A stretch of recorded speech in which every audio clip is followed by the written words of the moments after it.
What can we learn from SoTL project failures to improve programmatic support for future SoTL inquiry? That's the focus of this week's 60-second SoTL from Elon University's Center for Engaged Learning. I'm Jessie Moore.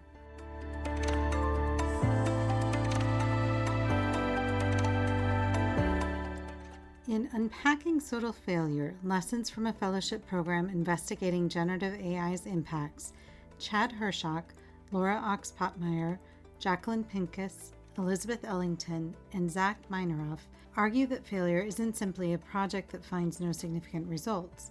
Instead, failure occurs when researchers cannot meaningfully interpret or share what they learned because of problems with study design, implementation, or circulation. Their article appears in the open access journal Teaching and Learning Inquiry. Drawing lessons from 32 projects in Carnegie Mellon's Generative AI Teaching as Research, or GATOR, fellowship program, the authors identify potential failure points in scholarship of teaching and learning projects focused on technology-enhanced learning interventions, and they suggest implications for educational developers supporting future SoTL efforts. The authors note that success in their context entails educators collecting at least one measure of student performance in the studied course, analyzing and interpreting that data with attention to implications for future courses, and circulating the findings by a presentation or publication. With that framing in mind, they suggest ways that educational developers can help educators minimize the potential of failure. First, the authors advocate a project proposal process with iterative feedback cycles focused on clearly articulating a research question and viable study design. Because the projects in their fellowship program focus on learning interventions, the authors also note that they require participants to include a comparison group, and they offer resources on comparison groups. The GATOR Fellowship does not accept proposals with comparison groups formed by student self-selection, and fellowship participants are encouraged to use within-subjects designs in which students experience multiple cycles of conditions. Second, Hershock and colleagues moved to limiting proposals for the GATOR Fellowship to projects that use fully developed and tested tools with repeated piloting prior to the study.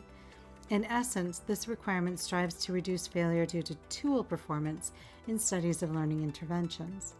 Third, the authors advocate helping educators ensure that their course design includes individual learner deliverables that measure individual students' learning.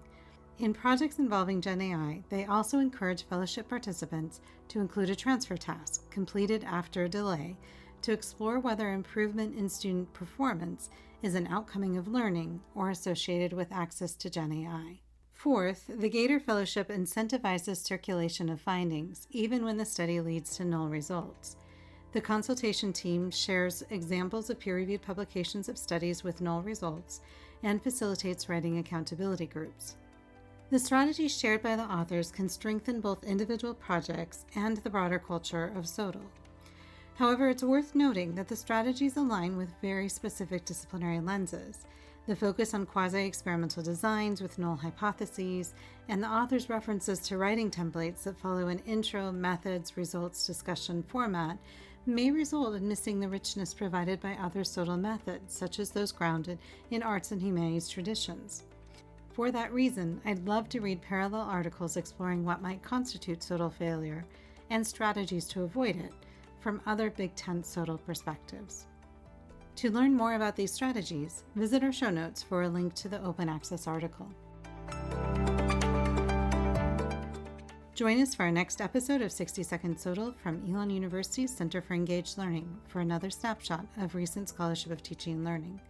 Learn more about the center at www.centerforengagedlearning.org.